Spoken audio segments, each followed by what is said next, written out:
فتوحات زیادی هم داشتن در کشورگشایی و مملکت وسیعی هم در اختیارشان بودن، هنگام مرگشون نزدیک مرگ خود اسکندر به مادر خود یک وصیت میکنه از طریق همه هواداران خود وصیت میکنه و در اون وصیت به حواریون و اطرافیان خودش حلقه های اولی حکومتشون سفارش میکنه که بعد از مرگم این وصیتنامه رو به مادرم بده.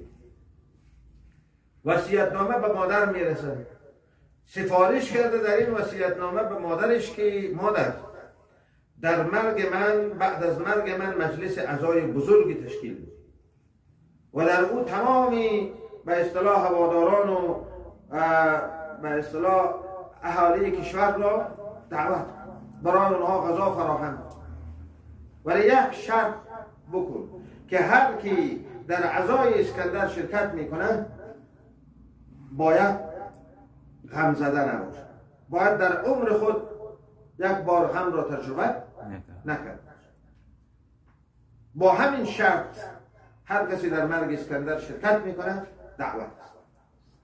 شاید مادر فکر کرد که فرزندم شاد زندگی کرده و همواره برخوردار بوده، حتی در مرگ اسکندر هم باید پایکوبی شود و انسانها باید شاد باشند و دیگه لزومی برای مصیبت و مصیبت داری وجود نداره.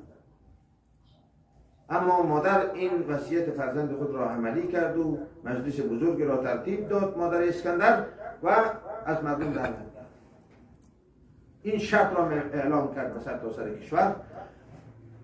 هرچی انتظار کشیدن یک نفر هم پیدا نشد که در مرگی در عزای اسکندر دعوت مادر اسکندر رو لبیک. مادر اسکندر در فکر فرو رفت و متوجه شد که چقدر زیبا فرزندش اسکندر مادر را به صبر و بردباری در مصیبت اسکندر تشویق کرد. برای مادر اسکندر در این وصیت‌نامه با این ترفند فهمان که ای مادر، دیدی که هیچ انسانی در روی زمین پیدا نمی شود که غم را تجربه نکرده باشد. غم قرین زندگی همه انسان هست. غم شریک زندگی همه انسان هاست. امکان نداره انسانی در روی زمین زندگی کنه و غم نداشته باشه و غم را یک بار، دو بار، 10 بار در زندگی خود تجربه نکرده باشد. پس همه غم بارند مادر، صبور باش در مرگ اسکندر. این یعنی چی؟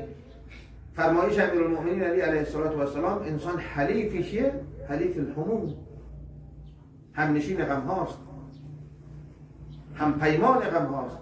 غم از انسان اصلا جدا نمیشه. مهم اینه که از درون این غم ها آدم با صبر و شکیبایی سر براره و گام های موفقیت را در زندگی خود برداره.